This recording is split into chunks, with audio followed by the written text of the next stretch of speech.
Avec nous en plateau, Arnaud Gauthier-Fawas, vous êtes porte-parole aux questions internationales pour l'inter-LGBT. Merci d'être avec nous. Merci de votre invitation. Alors, un premier mot de l'info du jour, qui se déroule en Irlande, avec ce référendum, mariage pour tous, oui ou non, c'est la question du jour.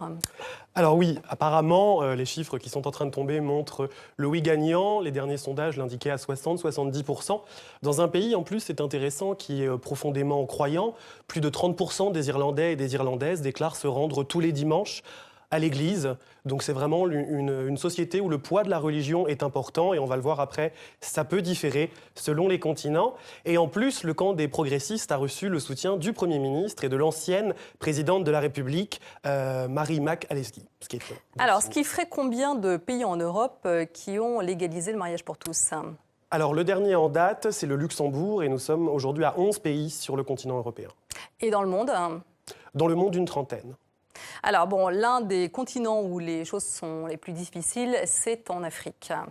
Alors en Afrique, 34 pays criminalisent d'une manière ou d'une autre les relations homosexuelles. 4 pays. Vous dites combien de pays ? 34 34. En Afrique, sur 58 pays. Exactement, dont 4 où on peut trouver la peine de mort. Elle est pratiquée régulièrement en Mauritanie et au Soudan, et elle est également pratiquée par certains tribunaux ethniques ou des groupuscules religieux, notamment dans les régions du Nigeria et de la Somalie. Alors comment on explique cette intolérance totale ? Alors, cette intolérance, elle a plusieurs raisons. Le facteur religieux est important, mais il n'est pas seul. On vient de le voir avec l'Irlande, la religion ne fait pas tout. Le Portugal, l'Espagne, l'Argentine, le Brésil sont également des sociétés très religieuses où les droits des populations LGBT ont progressé. Donc, l'argument religieux est un argument, mais ne constitue pas le seul point essentiel de ces discriminations. C'est également, avant tout, le bouc émissaire. Les populations LGBT sont le bouc émissaire des politiques répressives de ces gouvernements. On le voit régulièrement lorsque les conditions économiques ou politiques se dégradent. À ce moment-là, les gouvernements mettent un tour de vis sur les populations LGBT, et nos frères et sœurs LGBT, notamment sur le continent africain et au Moyen-Orient, en sont les premières victimes. Alors, est-ce qu'il faut faire comme les Pays-Bas, par exemple, qui suspendent leur aide économique à l'Ouganda ?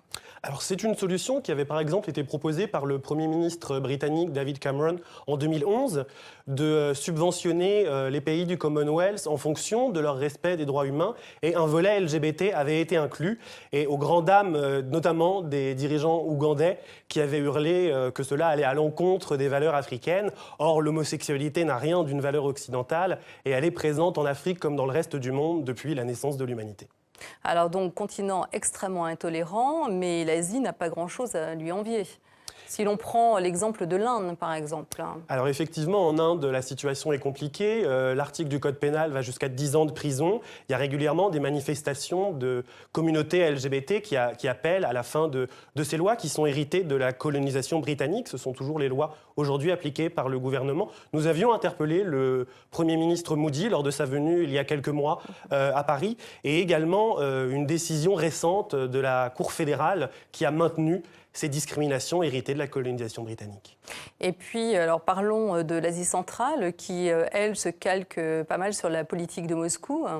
Alors effectivement, depuis 2013, Moscou applique une loi qu'on appelle de propagande homosexualité, en réalité de promotion des relations sexuelles non traditionnelles dans le langage technocrate russe, qui vise en fait à verrouiller tout discours public à propos des communautés LGBT, ce qui empêche de parler notamment de prévention aux jeunes, d'éveil à la sexualité, etc. C'est des sujets aujourd'hui dont on ne parle plus en Russie, et qui participent du fait qu'aujourd'hui, la maladie, notamment le VIH-Sida, chez les jeunes, est hélas de pire en pire en Russie. Alors, si on continue notre tour du monde de l'intolérance, allons au Moyen-Orient, au Proche au Moyen-Orient, où là encore, la peine de mort existe. Alors, au Moyen-Orient, 13 pays criminalisent l'homosexualité, dont 3 officiellement de la peine de mort, l'Arabie, le Yémen et l'Iran, mais elle est également appliquée en Syrie et en Irak du fait de Daesh, on l'a vu dans les reportages précédents, mais également elle est potentiellement applicable aux ressortissants de confession musulmane dans les républiques islamiques d'Afghanistan, de Pakistan et du Qatar. Cela dit, permettez-moi quand même de nuancer. Par exemple, la Jordanie a dépénalisé l'homosexualité en 1952, soit plus de 30 ans avant la France, et des gay prides ont lieu tous les ans en Israël. Donc même si la situation est majoritairement défavorable, il y a des communautés, il y a des militants qui luttent dans leur pays pour faire progresser les droits. Alors, qu'en est-il en Amérique du Sud? Alors en Amérique du Sud, il y a un pays phare qui est par exemple l'Argentine, qui en matière de droits des personnes transgenres est vraiment progressiste. Aujourd'hui, on a une des lois qui est les plus ouvertes au monde, mais juste à côté, il y a une frontière avec le Brésil, qui lui, à l'inverse, même si les lois sont plutôt favorables, est le pays qui, au monde, est le plus meurtrier en matière de personnes transgenres torturées et assassinées, notamment du fait de milices religieuses privées. Alors, si l'on remonte vers les Antilles, qu'en est-il dans cette région? Alors, dans les Antilles, 11 pays criminalisent l'homosexualité, notamment les îles des Petites Antilles autour de Sainte-Lucie, la Barbade, etc. Donc la fin de l'archipel des Caraïbes. Et c'est une situation qui est particulièrement compliquée, notamment en Jamaïque, qui est vraiment le point noir de la région. D'ailleurs, l'envoyé spécial aux droits des personnes LGBT, poste nouvellement créé par la diplomatie américaine, est en ce moment en visite en Jamaïque pour essayer de voir comment la situation pourrait évoluer positivement. Merci beaucoup pour ce tour du monde de l'intolérance aux questions concernant la LGBT. Donc merci à vous pour cet éclairage.